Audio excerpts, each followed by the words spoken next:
Hello and welcome back, everyone, to the MSI play-in stage with Supermassive qualifying for the next round of play-ins. All that's left to be seen is which team from Group B will join them. The fates of the four remaining teams will be decided here in the Estúdios Quanta in Sao Paulo, Brazil, as the crowd gets ready for our final day of action in round one. Hello, everyone. I'm James Dash Patterson. Helping me analyze every second of the day is Zach Rusty Pie and Mark Zimmerman. Gentlemen, how we doing here on this fine Monday morning? Good, hoping to see some more bloodthirsty League of Legends action, hopefully today. I think that might be an exaggeration. I don't plan on breaking down like every second of gameplay. All right, what can I get out of you? What do you might like maybe get like some highlight plays. Okay, all right. Maybe like a rotation or two if I'm every feeling other really minute, frisky. maybe. Yeah. Ooh, no, not even a 40-minute game. All right, we'll see how you feel after game one, Mark. Yeah, I'll get see. back to you. Before we take a look at today's games, let's pull up the standings. Imitating how Group A started out yesterday, Group B has an undefeated team on top, the Gigabyte Marines, a crowd favorite at 2-1, Lion Gaming, and two dark horses looking to make miracle runs,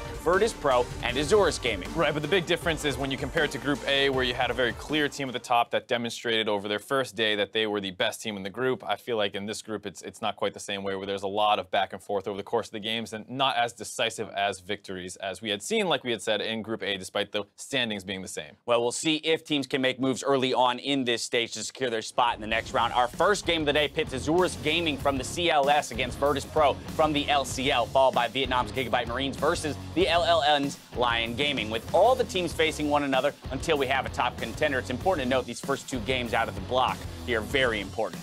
Right, you mentioned that there's a chance, depending on how these games break out, that everything will be decided at the end of two games, so that will be a very important thing to keep our eye on. But there's a chance, but chances aside, there's also a chance that upsets happen religiously. We saw it yesterday. Direwolves can play spoilers. The same thing can happen here today. But let's work our way through the standings of Group B and talk about these teams coming in to day two. Gigabyte's Marines, as was mentioned, 3-0, although not looking as convincing as the dominant 3-0 from Supermassive. Right, a lot of their plays and victories hinged off one massive decision. So there you see a TP flank come in from the cannon. The game was relatively close before that moment. This is really what swung it in their favor, blew the game open, and pretty much every highlight play that won them the game, it was close, and then this one play happened. And if any of these plays don't break their way, or the other team is able to actually push some of the advantage that they tend to give up in the early game, you could see the Gigabyte Marines start dropping games. And I think that's why we've been a lot more hesitant with them compared to Supermassive, who was just obviously better. Yeah, and interestingly enough, it's not just hinging on the one play, it's also trusting that each individual star of the team can make that one play every single time, right? So just defaulting to,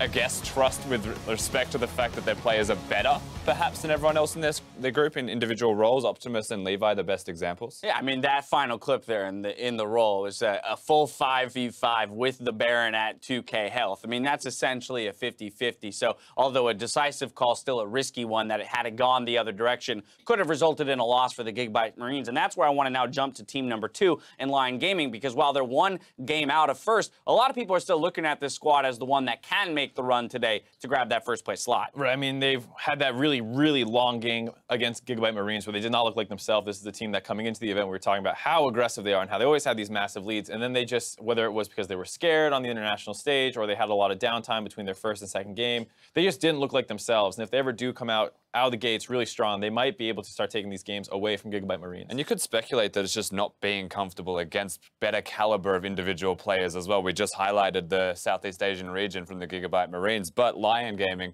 usually winning themselves. Now that they're not just outright winning laning phase, they have to readjust, reassess their strategies, and maybe come up with something a little bit more refined, and that's indicative of a super slow game. I mean, that said, we were looking at White Lotus on day one for Lion Gaming as kind of a superstar, and with Seiya having mixed performances across the game, saying, hey, maybe it's time to invest more resources into your ADC, get those Gallios, get those Lulos and those Karmas into the game, and start making your win condition your bot lane. Right, I mean, that's what happened between game 2 and 3 that they played on their first day, where game 2, they're in this big team fight, team comp, where they all kind of need to go in together. Game 3, they put him on the Lucian. They say, hey, go wild, White Lotus, and he was able to pick up 5 kills in the first 15 minutes or something like that. Right, yeah, right alongside that Ahri in the mid lane from Seiya. And that's why it is so hard to say what's going to happen today and why upsets are definitely a prevalent feature, because it took them 3 games, but they worked out their strengths. And if they come in today right out of the gates and actually do that again, empower White Lotus more, we could actually just have a 3-0 from them potentially. Exactly. We're talking about upsets, so let's talk about Virtus.pro here as our next team, sitting at 1 and 2. They did pick up 1 win, which keeps them in contention,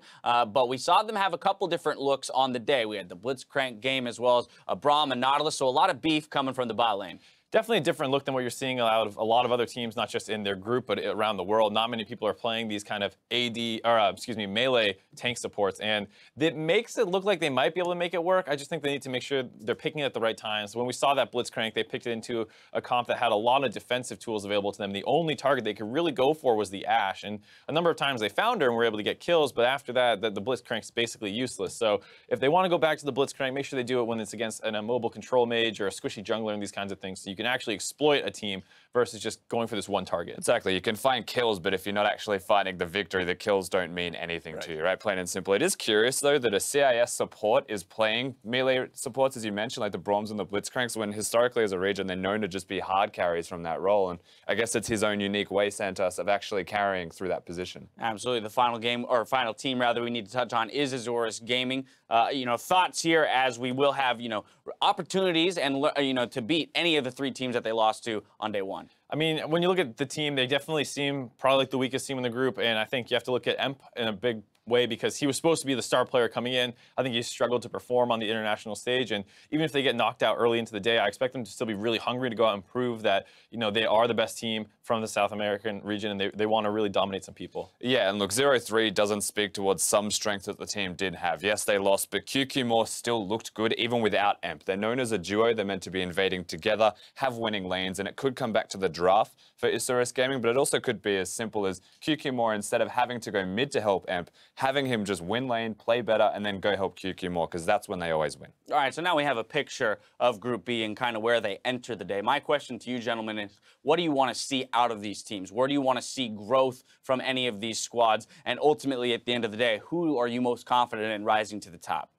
I am confident in the GPL region. I think just a little bit more than everyone else. I know that when you look at Virtus.pro, they're a little bit more cheesy, so there's a chance we see some crazy things from them. I want to see that, but realistically, when I look at Isurus Gaming, I see that they just need to work through their mid-jungle, but I look at the GPL side, and it's like, give me more Lee Sin, give me more Ahri, just win the game by yourselves. I would definitely like to see a Lion step up a little bit here. I felt like their playstyle is something I really liked, seeing that White Lotus is this really competent AD carry in a group where it doesn't feel like the AD carries are shining that much. Neither Blasting, Kindless, or Slay have stood out to me, and I think if you ban away the Ashe and Varus and you get these kind of more skill-based matchups where it can't just be this easy farming, you might be able to see them start taking over games a little bit more. So I think there's a world where they start putting more emphasis on the Caitlyn pick or Lucian and these kinds of things to get advantages on their own. All right, within the champions-like discussion, separate from any of the teams specifically, is there a champion that you feel hasn't been approached yet within the play-ins that does have more maybe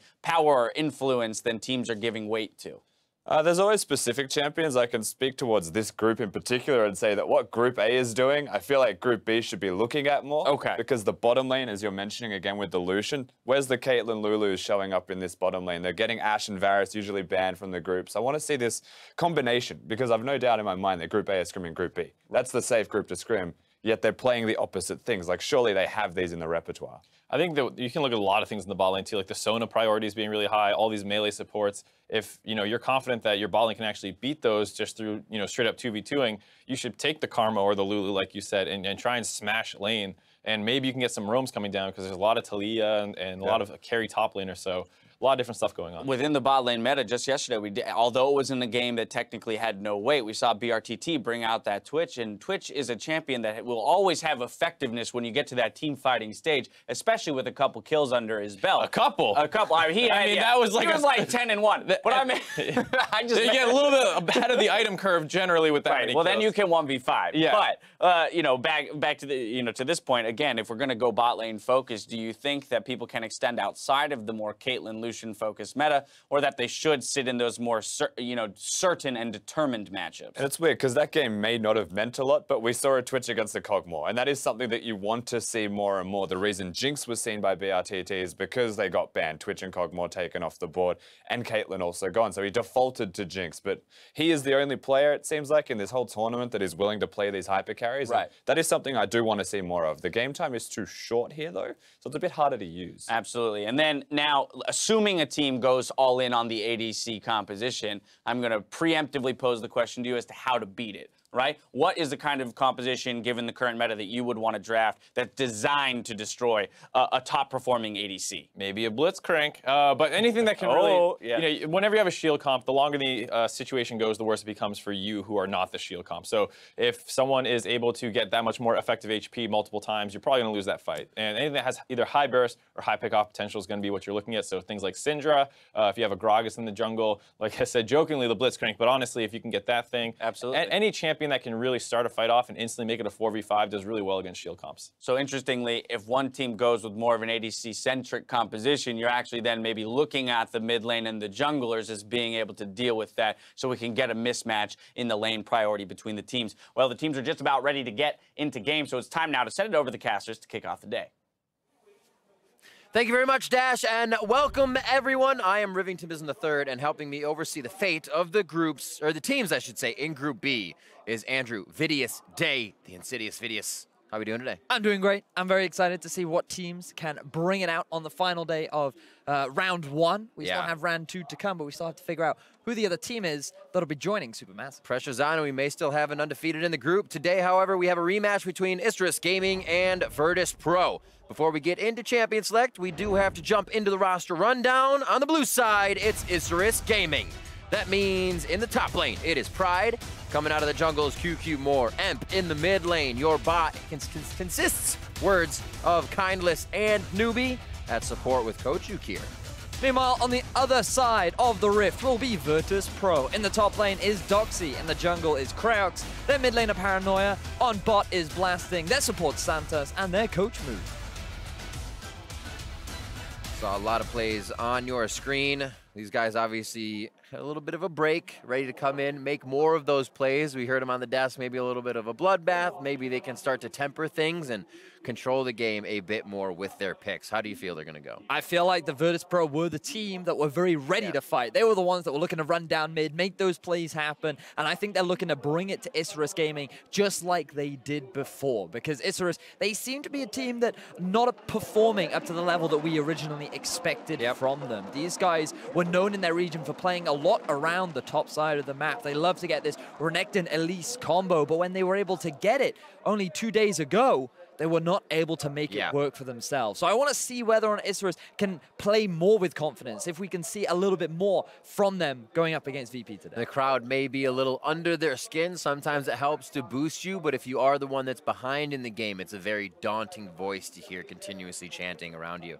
So to contrast that to Virtus.pro, who had members finding success on their comfort picks towards the later half of the day in their first play. So it's going just back to what they feel good at. Yeah, I'm really excited excited to see what Virtus.pro are able to bring out. Santos, he brought us the Blitzcrank. Yep. Doxy as an individual has been playing out of his mind in this tournament. A lot of 1v1 outplays, and already we are into the draft. So we're going to be kicking off Group B very, very quickly.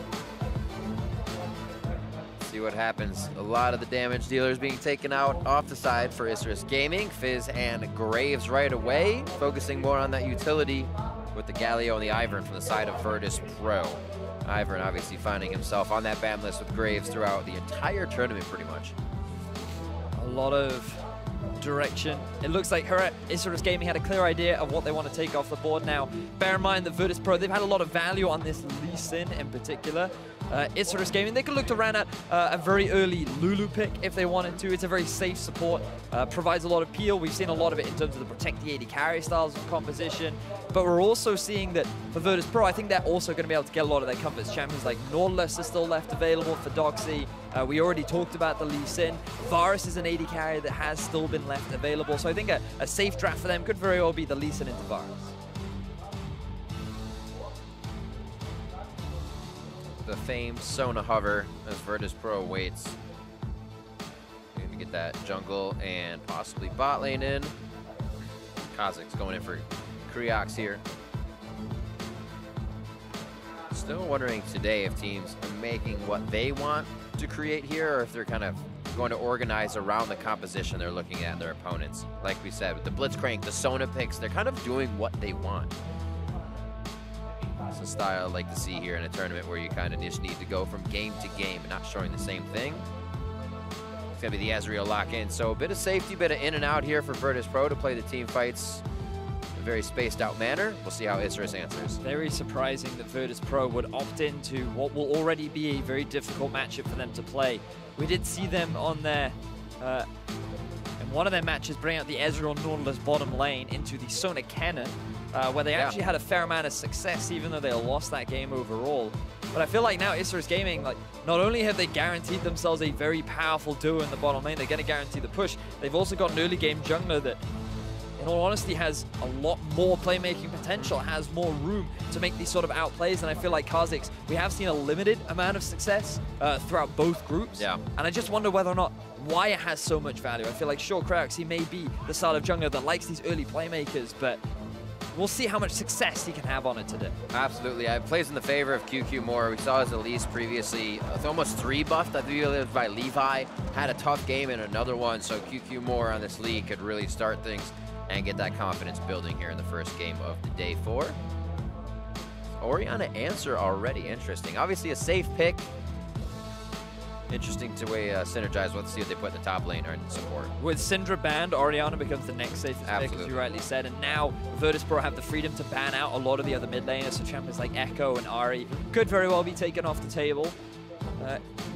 Emp does play a fair amount of different champions, so I feel like he could also look to pick up something like the Ryze into this matchup as well, very unlikely to be banned away. We saw a couple of great Ryze plays from Virtus.pro in their final game of the day, where they had that super sweet map movement that caught their opponents off guard.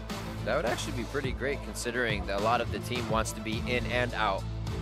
If the ball engage isn't going to be there, being able to lock down a Kha'Zix or the Ezreal throws that siege composition off, or just engage, I should say, not siege. Final ban here from Virtus.pro, the Talia on the side of Emp. He liked to hover that coming into their second day of play. So what do they answer with? I feel like if you're Isurus Gaming, you notice that the enemy supports have not been locked in, so I don't know if you want to ban away the... Yeah, I don't think it made sense to ban away something like a Zyra, because I think Virtus.pro are looking at something like a Nami right now to be able to manage the trading power and give them a little bit more sustain during the laning phase. They too could go for something like a Sona if they wanted to. We already have seen it once during the tournament, but I think it's a bit of a gamble. Mainly we've seen melee supports coming out from Santos, as the analyst desk was alluding to. So I wouldn't be surprised if you were to go for something like that, maybe something like a Thresh we've often seen being picked into the Lulu. The Zyra gets locked in. I do like it. Keeps the back line at bay, then you can sort everybody else out and hopefully keep Lulu away from her target of wild growth. Double answer here from Isurus Gaming. They're looking for a top laner and looking to answer with that mid. Still have a Cassiopeia on the board that we've seen a bit of. Nautilus and Gragas are both available too, both very safe top laners that you can run. In terms of mid, Ahri is a very safe mid. Ahri, yeah, and you're not right. yet to be banned away. Well. Echo is available too. We talked about possibly moving on to the Rise, should he want to. And as you mentioned as well, Cassio. Probably not the strongest pick into this match in particular, given her now with short Desire range. as well. But I feel like that a Gragas Ahri would be pretty safe here for Isurus. 13 seconds. Chatting it up with the coach, deciding what he wants. 0-3 here, so they need to make plays. That's a composition they have put together.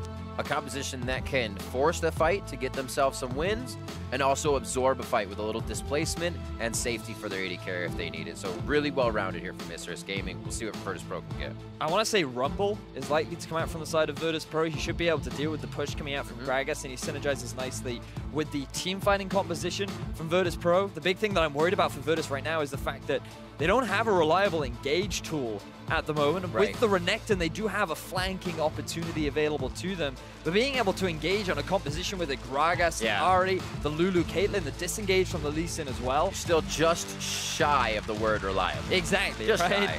So it's gonna be difficult for Virtus.pro to be able to force the fights that they really want. However, what they do have is a powerful top laner to match the pushing power of Renekton. They have an early game jungler in the form of Kha'Zix, and I feel like the bottom lane could very well struggle simply due to the sheer amount of wave clear and trading power of Isurus Gaming.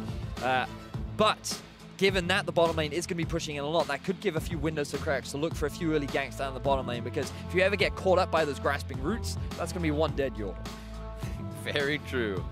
We'll see kill pressure in mid lane, ignite to the Ghost of Paranoia, who's going to be trying to play safe, dip, dodge, and duck around all of the Orbs of Deception. Not the Foxfires, though. Some of it has to hit. We'll have to see how that hits level 6. And if we do get that jungler intervention, we see QQ more and Pride being that big synergy. We'll see if that can go towards mid lane a little bit. Get Emp going this time. And we'll see if Isurus Gaming can get themselves on the board. We are in day 4 here of the play-in's last day, as the fate of the teams in their own hands. And some, if the other teams get the victories, if Isurus Gaming can do some work here, it kind of mixes up the day. It is definitely an uphill struggle for Isurus Gaming. They need everyone to go 3-3 in order to even consider being able to qualify. Whereas for Virtus.pro, they just need to start off by winning this game, and they still have a good chance of making it if they're able to get themselves a 3-0 on the day. And their lives are even better if Gigabytes can somehow drop a game somewhere on the day. All right, Vidius, we are back. We are on the Rift. We are about to see what Isurus Gaming can start the day off with against Virtus.pro. 1-2 versus 0-3 here. Looks like we have a bit of a cheeky level 1 play. You do often see this going up against Zyres. They want to be able to get those passive plants fairly deep down during the laning phase so you can get the early push off. And Isurus, they're just trying to see if they can get themselves a pick. But I feel like teams, they've learned, they realize, hang on, I feel like that this has happened before. And we're yet to see anyone fall prey to that level 1 shenanigan. Hey, it's kind of like what they say with the Blitzcrank hook. You miss the ones you don't take, right? You're going to miss all the ones you don't take. If you don't try the bushwhack in the bot lane, you're never going to get success out of it. And the only thing they're really going to lose is the fact that VP will be able to get vision on where the enemy jungler is starting. So it's not necessarily a massive deficit. It's not a huge issue, but it will give VP a little bit more control, a little bit more knowledge at the very early stages of the game. Nice safe warding. That's what we like here. We promote safe wards. With a buddy. That's super important as well. With a buddy. This looks like Pride doing a little bit of hovering. Make sure nobody is tucked into the wolf camp or in any precarious positions. A little Orb of Deception help. QQ Moore should have a pretty decent start here. Go for the small ones. Onto his big. Good help from Doxy as well. It might give Pride a slight edge to level. So we can see that with Lee Sin starting on the bot side, you're setting up for the ability to be able to gank the top half of the map. Very likely QQ Moore going to be looking to try and get himself the early Scuttle Crab in the river, because one of the big trouble lanes that Isurus Gaming are going to have is going to be up against this Renekton, especially with Doxy playing on it. We talked about he is one of the star players of VP, and as an individual, he is considered one of, if not the best, in the LCL league. So I think that there are high expectations on him, and when he's able to have this kind of a champion, we get to see how much pressure he's able to put onto Pride. Very interesting here from Creox. Holds Smite on red, keeps himself going, misses the bump, So we'll get the smite onto blue. QQ Moore would have lost this fight even if he went for it. But nice job by Creox. He'll be able to stop the pressure here on this one.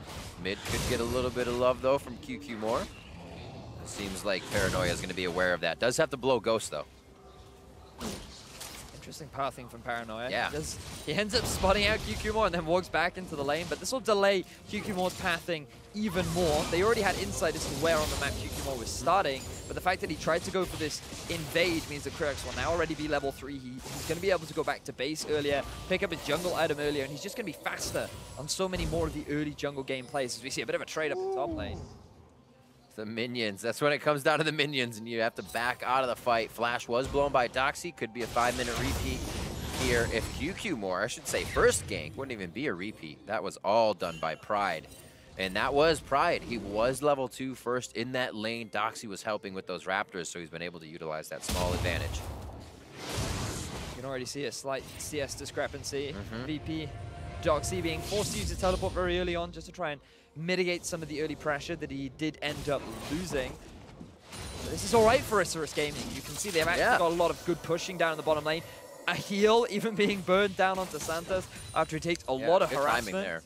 And so now what we see is Emp. He's going a little bit behind, but he has just back to base, so it's not too bad. He will be able to pick up some farm. Top lane is pushing in favor of Isurus. They have bottom lane pushing, and this is giving QQ Moore a lot of freedom. You can see him moving towards the top half of the enemy jungle, give them a little bit more control, enable Pride to have this safer laning phase, given that the bottom lane is fully aware that Creox is trying to make something happen. Creox safety. And QQ Moore is going to be able to do a bit of work on the jungle, staying just top side of any minions that would be coming. It's very easy to see if you watch the minion wave on the bot side. It'll cross the same time at top. Pride also blows that teleport to top, so those will be a little disjointed. Doxy may be able to come up with a level 6 play to bot lane if they're getting aggressed on. But as of right now, Pride full control in this lane, and he may get some help from QQ Moore here in a second. He's actually looking to get a bit of an invade going on. He knows that the Raptors have spawned, and he wants to try and contest. Oh, ever so slowly, those point of origin cues, trying to get something to tack on if the opponent jumps on you. So very difficult, and QQ Moore doing what he can, takes the void spikes. This is going to be quite 10 more seconds, quite a long time before he can break this execution. Doxy's given up. I think he's going to get it. And it's going to be one. No, he gets the bounce on him. First blood, and the assist still goes to Paranoia. Very helpful. So QQ Moore, he gets a little bit too greedy. Is the reality of it. He knew that Pride was pushing. He knew that Emp was pushing. He felt like, hey, my laners, they have control right now. They can come support me. But he did not expect Creox to be in the bush and started to force the fight. It was actually Paranoia and Doxy that were the first ones to move. They definitely sacrificed some farm as a result. But overall, VP, they still get themselves the first blood. Creox is going to have a much better time in this early jungle. We were wondering in Champion Select, how would Creox be able to? He does have a tendency to go more towards the Lee Sin rather than the Kha'Zix. But this will definitely be a great start for him to start snowballing the rest of the early game. There's an interesting choice by QQ Moore.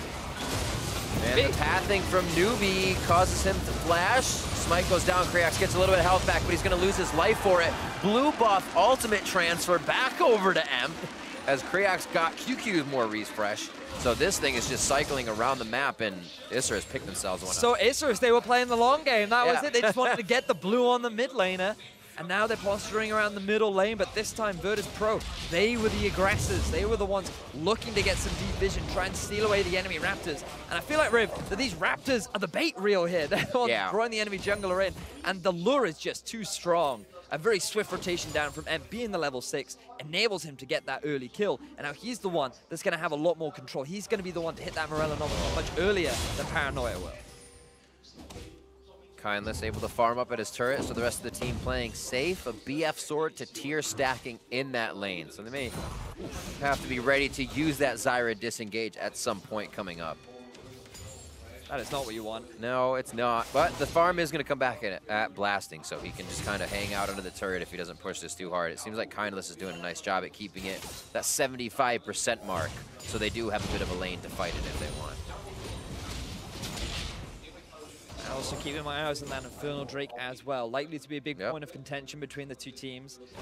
When we look at the early game strength, Both teams really do have a lot of scaling behind them, mainly behind both the mid laners and the AD carries. The big difference is between the Ahri and the Orianna. Usually an Ahri, if she does decide to go full Morellonomicon build, she actually has a very big spike at that point in the game, whereas Orianna really prefers the 2-item spike. She wants to be able to have the Luden's Echo or the Leandries under her belt as well. Just she wants that second item to really be that big team fighting power. So Isurus, I feel like with the advantage that they've now gained off the back of getting that kill onto Kraux, and once he completes his first item, we want to be seeing roams. We want to be seeing this map movement down to the bottom lane, using the pushing power of this Caitlyn Lulu to net yourself the first early tower. Well, the pushing power right now is going to net them entry into the jungle. QQ Moore timing the blue off of the previous ward, and he'll get help from Newbie here. So as we said, power in numbers, we like to promote that.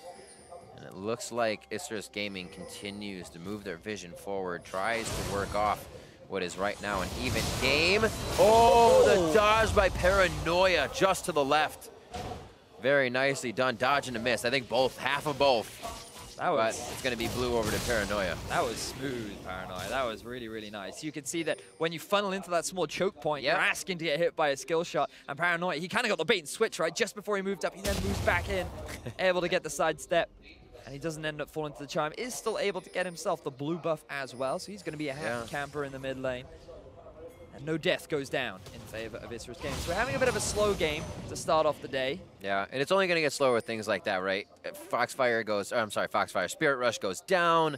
Paranoia is a little bit safer in mid. We may see something from their end, as Emp is a little bit more gankable now, but that was Paranoia's ghost to be used.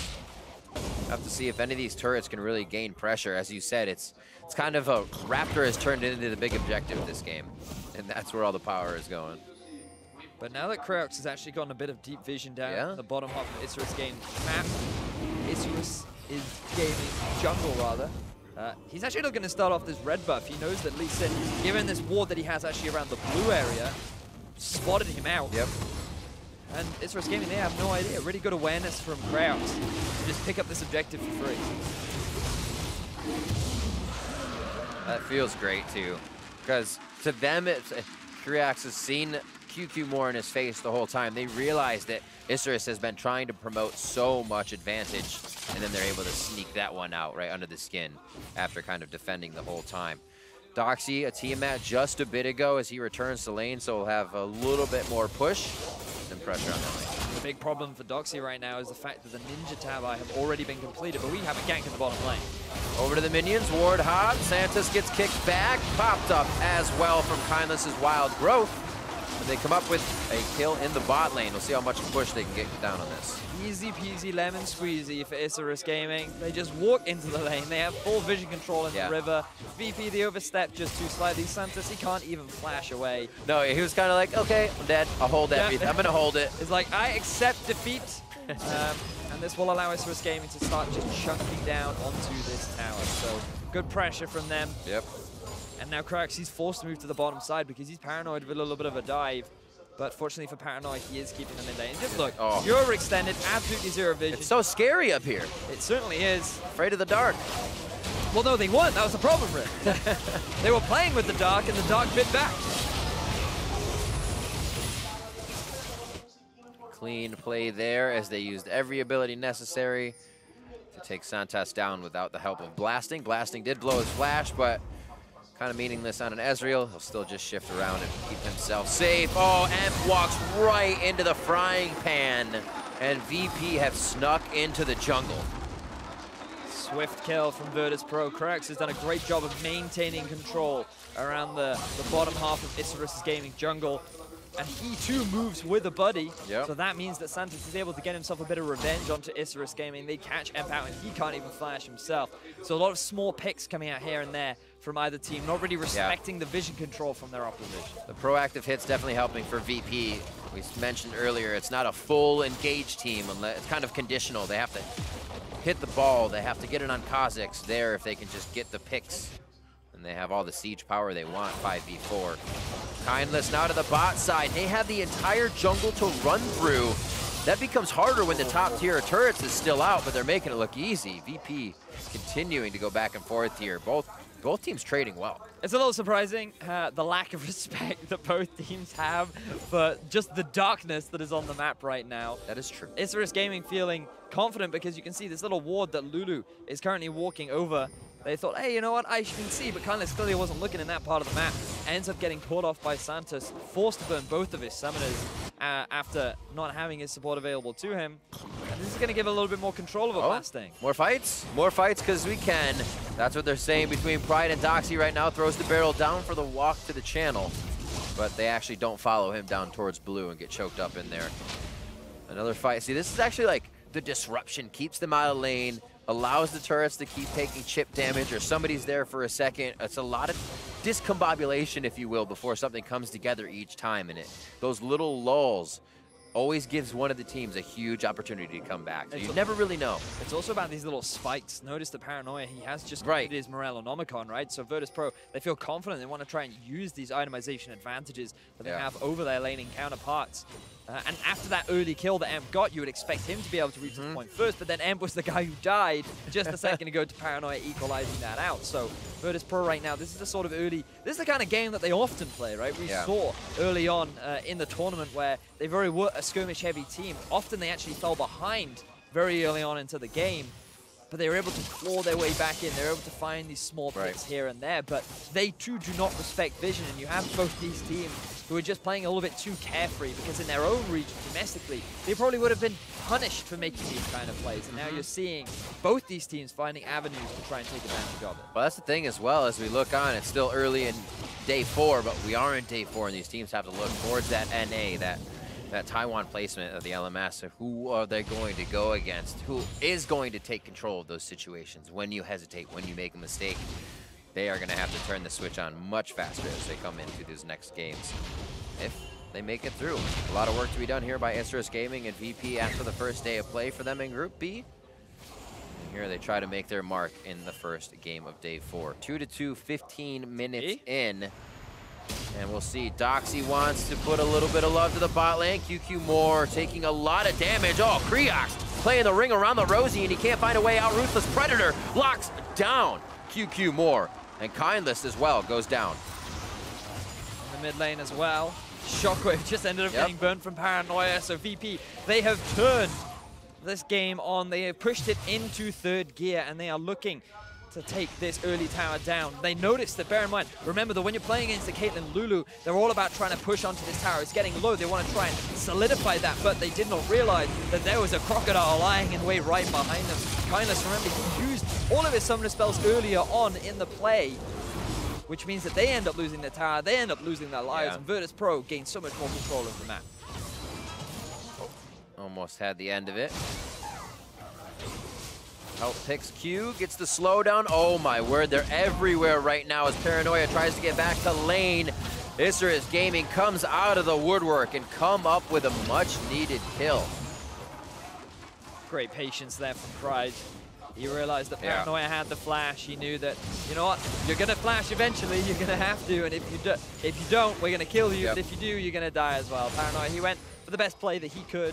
Unfortunately for him, it was not enough. Another kill goes in the favor of Isurus Gaming, but they're still behind in terms of gold. They weren't able to get themselves that mid lane tower. The play happened after Virtus.pro had already just gone back to base and were on their way back. So now this is fine because Paranoia, he can start moving wherever he wants. Send him up top, send him down bot. With the Dragon being live, Virtus.pro, they've got a clear eye of what they want next. More plays like that need to happen. We just see VP from mid to bot. They're rotating like they have the 2nd tier of turrets down that fast through the jungle. Isurus Gaming finally able to take a little bit back. The Dragon was taken, but here comes Pride on the TP. They're onto Creox. He's going to go down as the orb comes back. And now they're onto Doxy. Ace in the hole, finds his target. And that's a 1-2. Going onto the side of Isurus Gaming. Able to trade one back, but Pride in range tries to get himself away from the Stranglethorn. And he will not go down to the True Shot Barrage. The team funnels down to the bot lane. They should get the turret. Ends up being a 2-for-1 overall. But notice that VP, they have priority around mid. Emp, he doesn't have his ultimate either. So even though VP should very little lose that tower down the bottom lane, VP can trade it for a 1 in mid. So they end up getting themselves the Dragon, they end up getting themselves the tower, and they only end up losing 1 member. So this is still a fine play from Isurus Gaming to get something back. But this is just a situation where you're forcing a 5 versus 4. The warden's already been set up behind VP. Pride could TP in to cut off the escape route of Kraox and the gang. And Doxy, he was just left out to dry. He got skinned pretty effectively from Kindless. But then the shockwave, the surprise, Paranoia coming out of the shadows. They had the control ward there as well to deny vision, meaning that they were not expecting that wave. One could call it a shock. Yeah, absolutely they could. And one could say Isurus Gaming now feels comfortable to start pulling the trigger on this engaged composition they created in Champion Select. And we can see VP has to be ready to absorb everything because we saw the good shockwave. It just has to happen a little bit earlier. Paranoia still getting the kills in, still able to put out some power as we see the Abyssal Scepter and a few other things being created by him. And that needlessly large rod for Emp. Still waiting for the lanes to open up enough. Doxy obviously trying to get that strength in the bot side here. What can VP kind of look for now? Or are they really just waiting for another try from Isurus Gaming? Well, I think that they're still working towards this 2-item spike. You can see the Paranoia very well likely heading towards a death cap second. You see a bit of an exchange up top. Take that. Wild growth out. Kindless using just about everything in the kitchen sink to keep himself safe. 2K gold lead for VP, and actually it seems like QQ more doesn't like the pressure on the top side anymore. They're not going to go hard on it, but they may try to go for Paranoia. Well, MP is feeling pretty strong right now. He does have the ultimate at Ignite just about coming up. Here we are, the collapse coming down onto Paranoia. It's just got vision from that scrying orb. He's saying no. Ooh, nice dodge. Fancy feet. He says, 2 for 2 now. I know how to play the ballerina. I'll dance around these. Yeah, throws up the banner. But to go back to what you were saying earlier, if VP, right now, their composition really spikes with the 2 items, right? Kraox with the Black Cleaver is likely what he's working towards.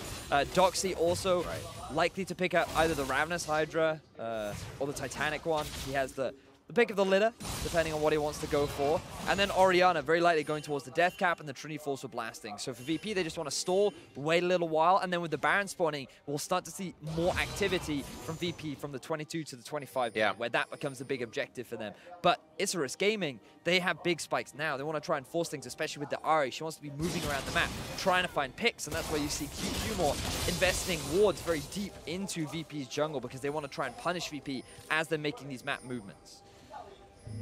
Understanding even a forced fight is their advantage at this point. Looks like just a bit too much vision for them to get that engage on for Isurus Gaming. Bot lane, beautiful job by Doxy here. He can't really see where Pride is. It'll cut that push just a little bit short.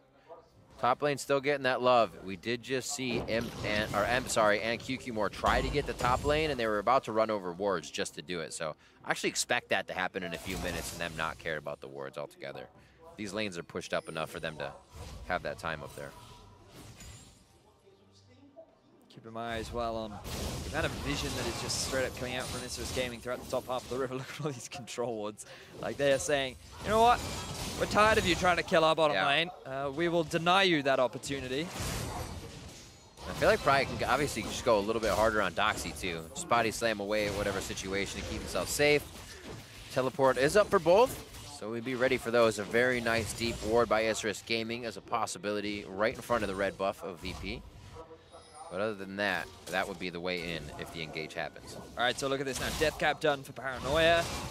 Blasting very likely to go back, and there is the Trinity Force. So this is where we start to see VP now putting on the accelerator. We already saw them make that play down the bottom lane.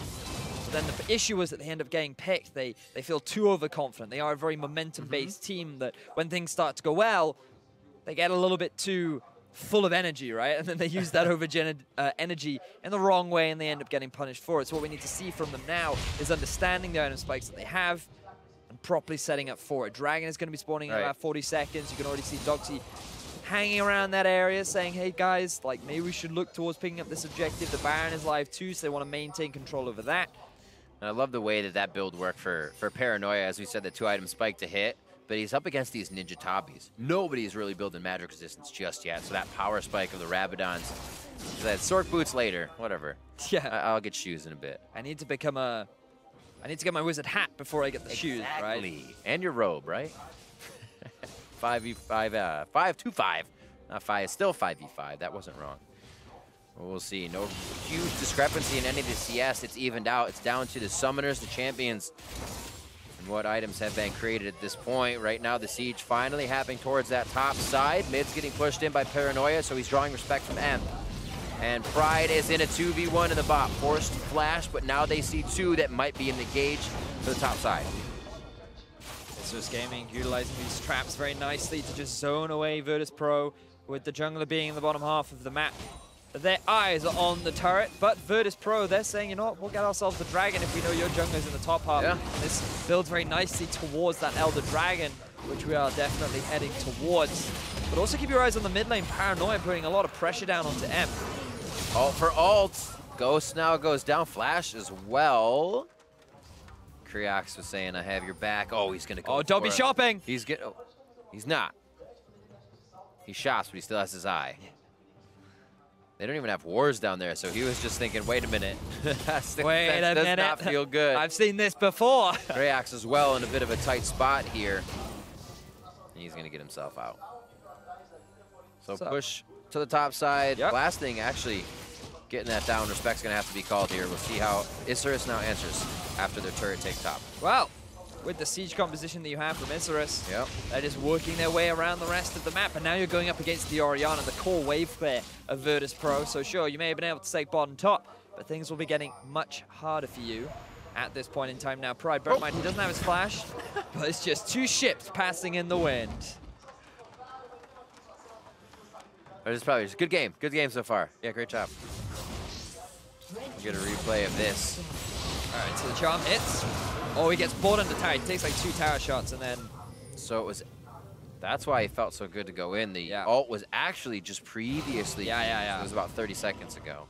Paranoia was trying to send a message earlier on saying, you know, this is my lane. You need to get out. And then Emp was like, I think it's actually my lane. It's so hard. We talked about that matchup just the other day, is where you feel good about hitting Ahri in lane with balls. You might hit her with one of the shockwaves, and then she's actually waiting the whole game to dodge that next one, just make you whiff. It becomes a very hard mental game for the Ori player to just keep your ball where it is. And Ahri is a great champion for punishing your long cooldown, right? Yeah, you use absolutely. That ultimate, that is a big window for Ahri to just dive on top of you and say, you've got no damage left. And she can dip and dive and dodge, and that's why she's often considered a great pick into the Orianna. She also has the ability to move off onto a side lane. Look, you can already see Emp moving to the top half of the map. There is no dragon for them to play around, so they can start to play this 1-3-1. They have plenty of wave clear, they have plenty of heal for the Caitlyn, so it's absolutely fine to keep her mid lane. You just have Emp just darting up and down, maintaining control of the river, telling VP, you know what, this Baron is going to remain in our control for the time being.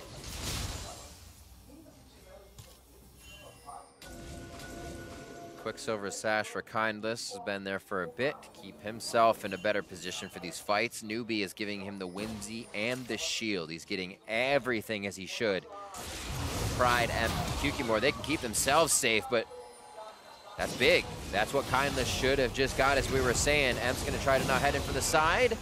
Kriox now with Kriox with the ult down, as it just kind of teams absorbing ults, not helping anybody. Yeah, so you should not face check brushes, Riv. This late into the game. 2 flashes, 2 ults. Yeah, definitely not what you want to be doing. Now, Kriox, this guy likes to jump in. He needs to calm down, friend, because he's in a tricky situation. I don't know, Riv. I don't know. It's like a half engage, but they want to flash away from to get it. I don't know. The problem for VP is they're very much like, we want to fight. We want to try and make something happen. You know, we talked a lot about these spikes and how they're feeling that, like, they're in a position right now, especially at this point in the game, 22 to 25 minutes, especially with Baron on the cards. They want to be saying, you know what, we want to take it to Isurus Gaming, but have no engage tools. We talked about this in Champion Select. How is the Renekton going to be able to reliably make a fight happen? You're going up against a Gragas, a Lulu, the Lee Sin kick too. It's hard. You say no to that situation, right? If it's 9 out of 10 times, if we don't find that 10th engage that we don't have to flash out of, then don't take it. Very scary here. This is that one of the 9 out of 10 times. They almost got the kill onto Emp, but they come up short. And VP doing what they need to do.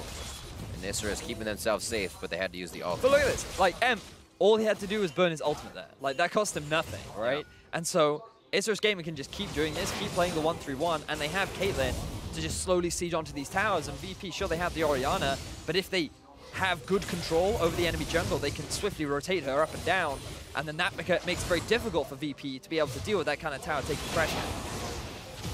A little bit of late rotation. Nope, now QQ is finally going to get here. Turret goes down though. VP slowly working around the fights now, because they cannot find them. They will lose them if they do. So this is a bit of a mistake from Isurus Gaming, because what you want to be doing is if VP send 3 members up to the top side, rather than respond and defend, you should be trying to trade that, right? So you have a big issue with Orianna in the mid lane. Oh, well, imagine if you now have 3 or 4 members in the mid, that Orianna can't stay there anymore. You can just straight up dive her, especially with some of the deep vision that Isurus had earlier. You can bring Pride over to the mid lane, you can set up an effective dive. You now get yourself the mid tower and a lot more control over the map. But instead, they tried to respond to the pressure of VP, and that is exactly where they want. That is the situation where VP are forcing you to group up, and that's where they can better utilize their composition. See how fast Emp can catch up. He starts to fall behind in CS, which means he's going to fall behind in 3rd, 4th core items that Paranoia will start to dance around these fights with. He can start to get a little bit more cooldown as well. His blue buff would obviously help.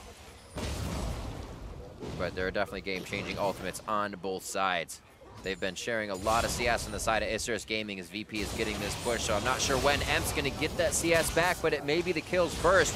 Heading in, Stranglethorn goes down.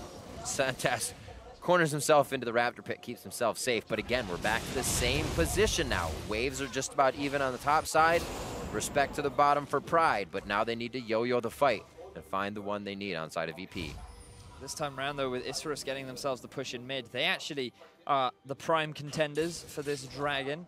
But still, they're showing too much respect towards VP. They are aware that they are in a gold deficit. Look at how strong this Caitlyn is right now. The Infinity Edge and the Runaan's Hurricane have been completed. But I'm expecting a fight here, Rin. Ardent Sensor from Newbie as well, right off the bat. Kindless running fervor this game, so he's not going to get those Warlord procs.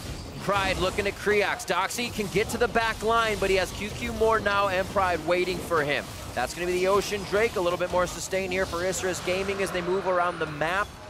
They've just been defending turrets lately. This is the move. Pride goes in with the flash. Nobody can really follow up with him. True shot barrage to the back line. Is blasting over the wall. Yes, he does from the blue buff. Can he get kills on the back line? It's already 2 now for Isurus Gaming. Blasting's forced to get out, and now he goes down. They've only lost Newbie. A double kill for Emp.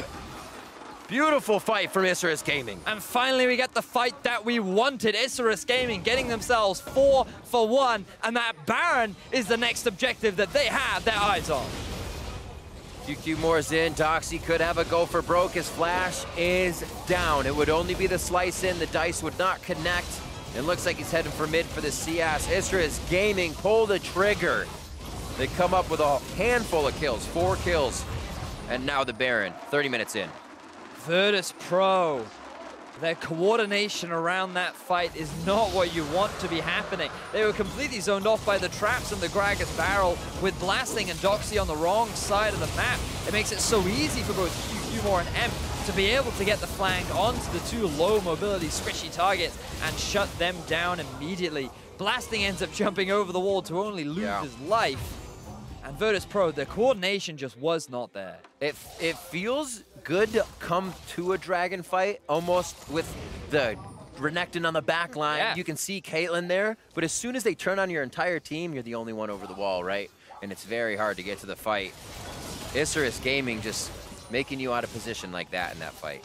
It's one of those things that we've talked a lot about with these wildcard teams. They always feel like they have to fight for the objectives. If a team is grouping up around something, the teams always feel the need to contest it rather than just trade it. Like, it's an Ocean Drake. What do you really lose if you're not in a position to make that fight happen, right? So Virtus.pro, I feel like in that situation, they should have said, you know what, guys, let's just give them 1. We have 3. I feel like that's a fair trade. Like, we've been doing fine in the game. We have a solid gold advantage. But now Virtus.pro, after trying to make a fight happen, after being in a situation that they really couldn't have won, they end up losing the Baron, they've lost their mid tower, and now we'll start to see the 1-3-1 coming out from Isurus Gaming. The sieging power of this Caitlyn Lulu is going to be atrocious for Virtus.pro to be able to deal with. And we see what that does to the game, though.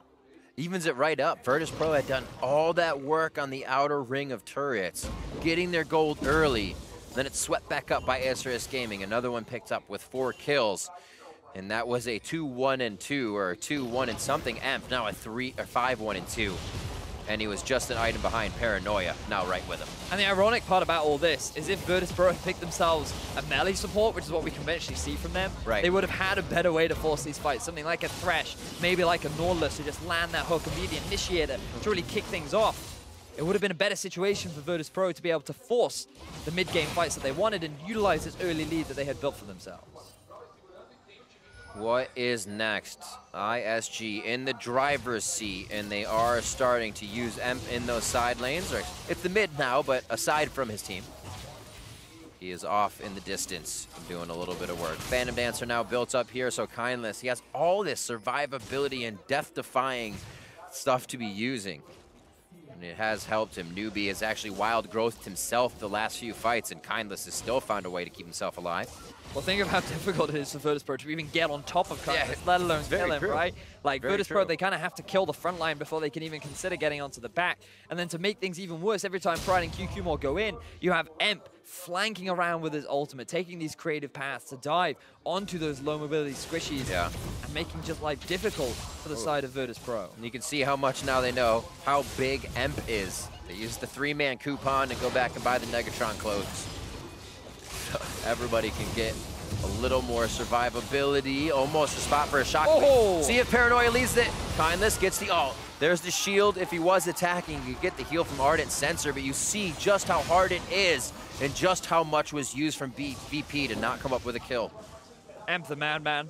Criticism has been given towards him after his performance on the first day of Group B, but he really has been stepping it up. Sure, he hasn't landed every single charm, but he has been landing some key ones. Zoning charm. Yeah, you know, you got to throw him out, right, Riv? It's a low cooldown. You have the mana. You just may as well take the gamble, because every so often, you that miss all the important charms one you will don't hit. throw videos. Exactly. I would say that about every skill this weekend. Good lord. 10-6. Finally, they start to bolster that gold lead with a few objectives, along with champions. 10-6 here, and that is the 3K gold lead. Turrets start to fall in favor of Isurus Gaming, and this has to feel good. It's 0-3. They needed to start making a mark on the day, and this confidence is really going to help. Virtus.pro now, they are on the back foot. The gold deficit isn't so massive that they aren't able to come back from it. They still have a pretty powerful team fighting composition. It's just very much about how quickly they can shut down that front line. Because the thing about Isurus' composition is they're always going to be grouping up as a multi-man unit to try and siege down onto these towers. And the fact that they will often send Emp off to a side lane, send Pride down to the bottom lane, perhaps when that cluster comes from Kindless and Newbie, that's the window that you have to try and take advantage of. But it's so difficult when you don't have that key engage tool. Oh, Kindless thinks he has the opening on the fight. Over the Raptor pick comes Creox. Is it too much damage? Does it start the fight in favor of VP? The shockwave goes down onto Kindless, and this could be what VP needed to get back in. They can't find the fight, but they have to find the pick. Look at Emp, look at Emp. Emp around the corner. Oh, he gets zeroed out immediately. What was he thinking? QQ Moore was there for the heal. Creox still on the outside. QQ Moore now very low. Summoners used Creox in to draw the fight. Over the wall goes blasting for another kill. And the long fight goes in favor of VP. Virtus.pro get the fight that they were so desperately after. They're able to shut down Kindless. Emp just gives himself over to the side of Virtus.pro, but the question is, what objectives can they get off the back of it? Those are fairly short death timers, but Virtus.pro, they can be happy with the fight win. So big and confident with a Lulu behind him. Kindless walked right into the entire team of Virtus.pro. Oh, he did. And he was not expecting Creox to be over the wall, lying in wait, ruthless with his prey. And now the Elder Dragon, we talked about that possible win condition, but let's see if Pride can stop it. Creox to the back, he's gonna take a lot of damage. He could get it for the team though. That's a 3-stack Elder. Now going over, does he have the ability to get out? Creox, the ultimate on once. Gonna look for the next one, gets the jump, has his team with him, and Pride may have to turn, doesn't even get the buff. And we can see behind him coming his his king. He has Kindless right there, but it's not going to be enough. So let's see how this fight happens. Kindless, he just oversteps. He thinks he wants to try and trade onto Blasting and doesn't respect Grouse. Just jumping from over the wall. The immediate flank from Doxy as well into the Shockwave. The ball delivery system from the front line of Virtus.pro. And look, Emp and QQ are nowhere to be seen. Emp, he gets a lot of damage off, but immediate response from the rest of Virtus.pro. They were lying in wait. They were ready to punish him. And they were able to get themselves that shutdown. That's exactly what was lacking at the Dragon fight, is the communication to call the audible, assess the fight, and retake it as soon as they had a backline and somebody was there. And we talked about it, right? Isurus Gaming, they're going to be sending their members to multiple lanes. Yeah. When the cluster comes at the 3-man unit, that's the window that VP need to try and take advantage of. And that's exactly what they do. Kindness made it a little bit easier for them. Great on Virtus.pro to see that window and immediately jump onto that opportunity. That was necessary as well. There's about 6 to 7 vision wards in the inventory of ISG at the time, and we saw VP, it may have seemed like little, but their inventories were stacked. They actually didn't have wards to place for, so to find that fight and allow themselves to get vision back on the map was really the 1-2 that needed to happen in that order. Bot turret's now going to need to have some respect on it by Pride, which is going to give the team a little time to breathe towards the top side of the map. ISG is probably still itching to get another engage just like that, though. I'm sure they won't hesitate. Remember, the ISG, they did win the previous fight. They are still a very strong setup, and Emp has been playing out of his mind for a lot of going for this some hero game. plays now. Yeah, he needs to chill out, though, Emp. Like, you're strong, dude, but you can't just go head first into the lion's den. So now we see, still very even in gold, very tense game. Both teams fighting for their lives, because if Isurus Gaming lose this, then they are done so. They cannot come back. But if Virtus.pro lose, then it becomes even harder for them to find their way back in, because even if Gigabyte Marines were to win their next game, Virtus.pro can still go 3-0 on the day. They can still create this tiebreaker scenario. And now we see the Baron being kicked off for the side of Isurus Gaming. Good choice. They know they don't need to take it. Oh. This would have worked out amazingly if the team was already routing that minion wave down mid. Doxy would have been able to stop them with a little defensive Renekton wall. But now they still kind of get the same aspect. That was interesting by ISG to pull down. Nothing was there for the mid lane, but one wave. Oh no. Emp should be fine. A few more to go. Redemption comes in. He gets slowed by the spikes. May not be able to take him down. His Spirit Rush is gone, and Emp may be two. One time after another. He gives his team time to work down mid lane, but it does not come up in his favor for this one. We were praising Emp for having such a great game, and then he is the individual that ends up getting caught out. He has given VP the window to go for this Baron. Can QQ get the steal? QQ kicks him back in, doesn't have the Q to follow. Well, he did, but did not, I should say. They're going to go for the inhib. If he can keep them here, he plays the don't back game. The team now can get out. They might even be able to kill Doxy on the way out, but that even becomes scarier because you don't know where VP is coming from. They choose the safe.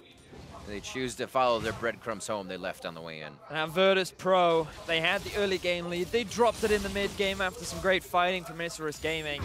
But then just Emp, 2 key moments when he gave the big window to Virtus.pro, dying in that team fight by diving headfirst into it, followed by this pickup in the top lane. It's so sad because there was initial criticism behind the individual, how he wasn't stepping up. Then he was 5, 1, and 4 in this game so far, to then being a large part of the reason as to why Isurus Gaming are now in the situation that they are in. But there is still time for Isurus Gaming. They have the Caitlyn, they have the wave clear. And the split pushing power of VP is not as strong as that of Isurus. So all they have to do is just delay as long as they can, slow out the Baron, and maybe even get a pick. Oh, these face checks, Vidius, they are making things spicy. Doxy there on the heels of Creox, able to keep him safe. Mid lane is at an even. This is going to play in favor of VP. They're ready to push. They do not have vision as they move up on their shoulders, though.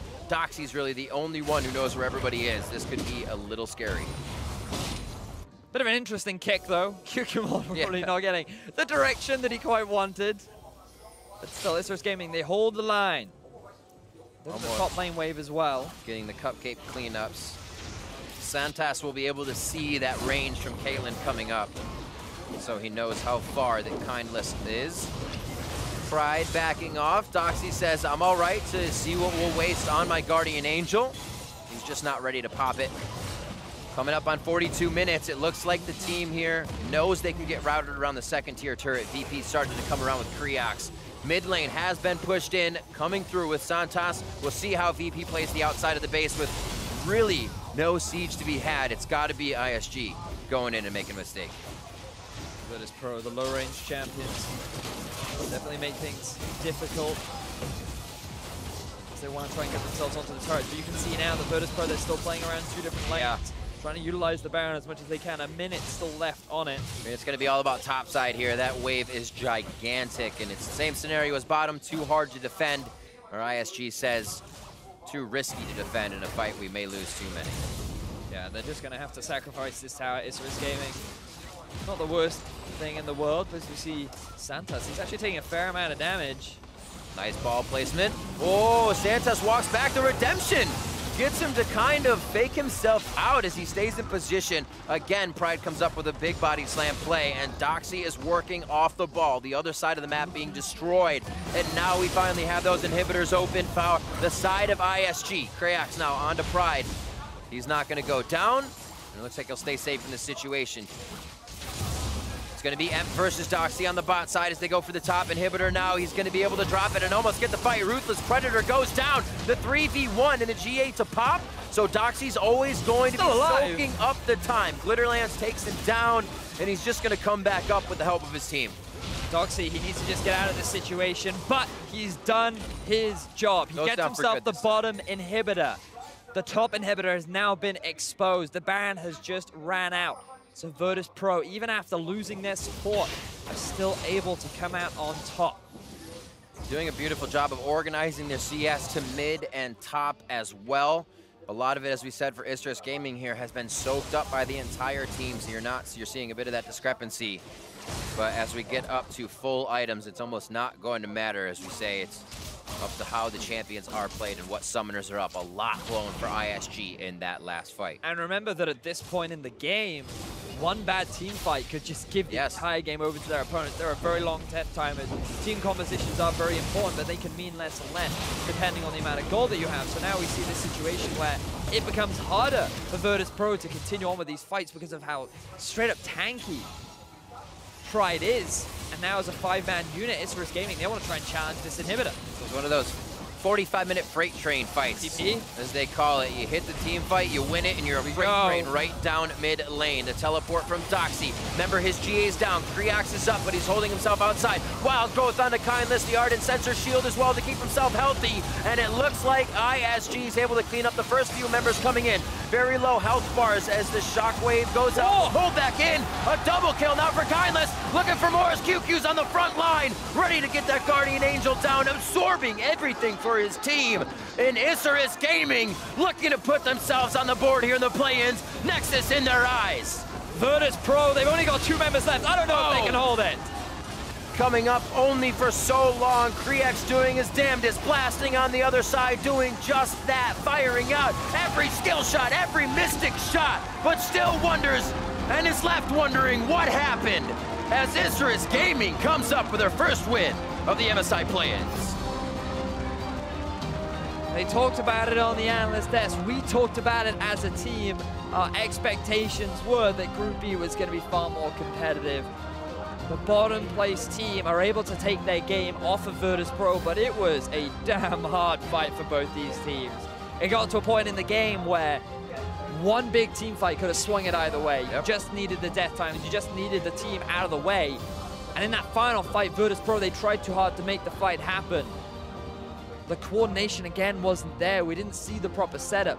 They couldn't catch a single target out and then snowball off the rest of it. When you get into that full-blown 5v5, you saw the power of the Caitlyn Lulu. You saw the power of Isurus Gaming communication and their ability to just straight up win that fight. It's one of those things where they're going to step back and look at that last play. Be like, Doxy took bot and Hib, then continued to fight, but we had top.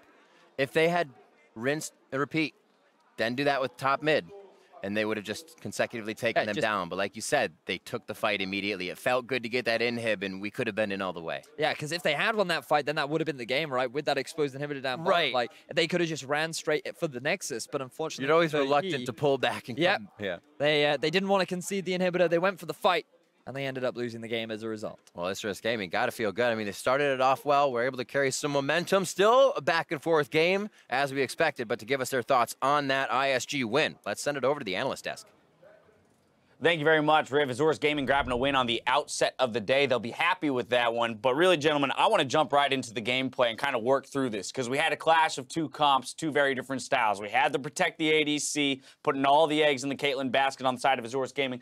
You know, on the other side, kind of a high execution, team comp, multiple carry opportunities. So let's start off 29-40 into the game. This is ISG around the Drake fight. 4 for 1. One of the things I actually like is that it's not a complete protect the Caitlyn comp. The Ahri does have a fair amount of agency to go in and make plays like this. You can follow up on the Gragas, who had a lot of zone control as well. So you have the Caitlyn Lulu protecting your backline, and you also have the ability to dive into the enemy backline. So you can play fights a couple different ways. And here you see it was really hard for VP to contest that dragon. They kind of get chunked out walking in, having to deal with Caitlyn traps and Gragas barrels. And then they find a good opening, and they're able to get a fight to kind of bring the game back in their way. That's the cool thing about having a Lee Sin and an Ahri in your team composition. It isn't all focused on protecting the Caitlyn. That is everything that VP were trying to do. And then you've got two people that can make these big plays, get the kicks, have the Gragas with the flash body slams. And there's just a lot of extra things that you can do behind the comp. Absolutely. And then not 5 minutes later, we kind of see an example of how well VP needs to execute in order to win a game. This is 35 minutes in, 3 for 2 off the back end of this fight, and it almost doesn't go this well for them. Right, you see Caitlyn barely able to get pulled in by that Orianna shockwave a couple steps further back. She's totally safe, and they're able to kite this fight out. And this is like what you were saying about how important, you know, the protect the Caitlyn comps can be. If you have a little bit extra shielding there, this goes horribly wrong for VP. But right, this was only with a Lulu and a Lee Sin to provide shielding. There's no Ori in the mid lane. There's no Galio in the top lane. There was a Knight's Vow on the Gragas, at least at this point. No Ivern, exactly. So, you know, you saw how much it took for VP to get Caitlyn down through the flash, the heals, and the Lulu ultimate to boot. So, high execution comp, and hey, when it hits, it hits. But it requires you to do it time after time. And the timing of that fight is what was so good for VP, is the fact that everyone is flanking. Ahri nowhere to be seen. The Gragas was not in position to actually engage. They're caught off guard. That's how the Caitlyn dies. Albeit barely, the Caitlyn does die. So that's what VP should have been able to replicate time and again, is have vision, prevent the flanks, or when you see someone on a flank, just run straight forward. And Mark, they were almost there, right? Because they pick up the Baron, have control of the game. We've got, you know, split pushing Renekton in the bot lane, able to secure an inhib. Things fell apart just slightly with that death in the bot lane, and then opting for a fight here at the end of the game. Our ace replay will be Isurus Gaming able to pick up this final fight of the game off of the TP engaged from the Renekton. You gotta love the decisiveness by Isurus Gaming there. Doxy got a little too aggressive, dies in the bot lane, lets ISG push up the mid lane, and then they have such a hard time, VP, getting a clean engage here. You see the two frontline members are being dealt with by that Lulu Caitlyn core, Ahri dashing around between the two sides, and then Paranoia just getting way too aggressive, trying to get involved on killing the backline. As an Orianna, doesn't always work out that well and ends up kind of in the middle of the fight and just gets focused down. It's one of those tough situations where you know, as the Orianna, I gotta land that shockwave on the priority target. We saw how hard it was to get the Caitlyn down last time. If I can't do it this time, we lose the game. Well, guess what?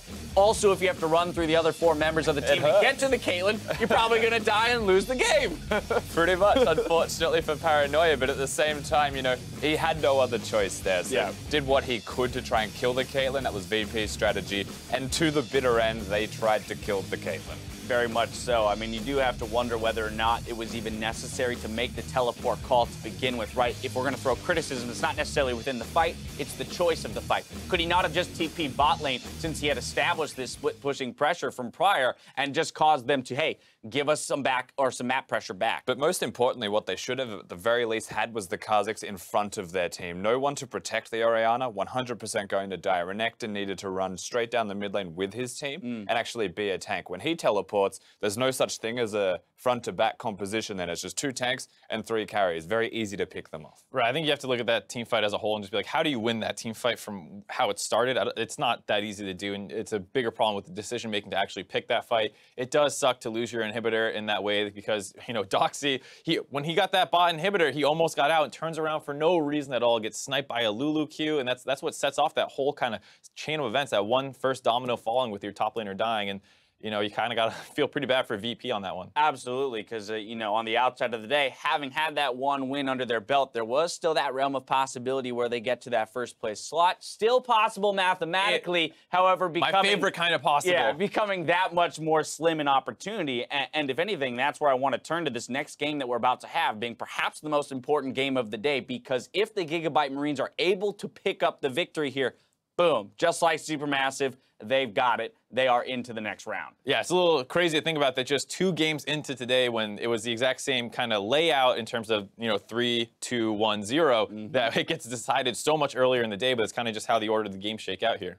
Yeah, kind of scary to say that, but Lion as well have been getting better as time goes on, so this is still going to be a pretty exciting match. Well, and if we're going to speak about, hey, outside chances, technically Isurus Gaming as well needed this win. That was their own, right? They have to win all 3 games today if they even have a chance of forcing the 4-way 3-for-3 tie, you know, in which they can get to first. So a necessary win for them to pick up here on the outside of the day. We'll see if they can carry the momentum all the way through. We're going to step away for a quick commercial break. When we return, Lion Gaming look to take down the undefeated Gigabyte Marines. Don't go anywhere. You're watching the MSI Play-Ins.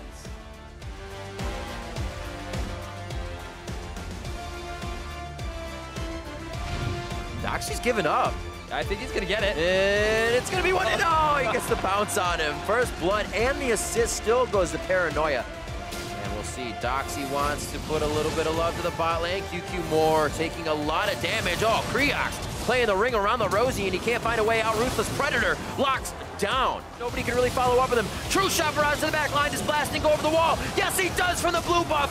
Can he get kills on the back line? It's already 2 now for Isurus Gaming. Blasting's forced to get out, and now he goes down. Is it too much damage? Does it start the fight in favor of VP? The shockwave goes down on the Kindless, and this could be what VP needed to get back in. As the shockwave goes out, pulled back in. A double kill now for Kindless. Looking for more as QQ's on the front line as Isurus Gaming comes up with their first win.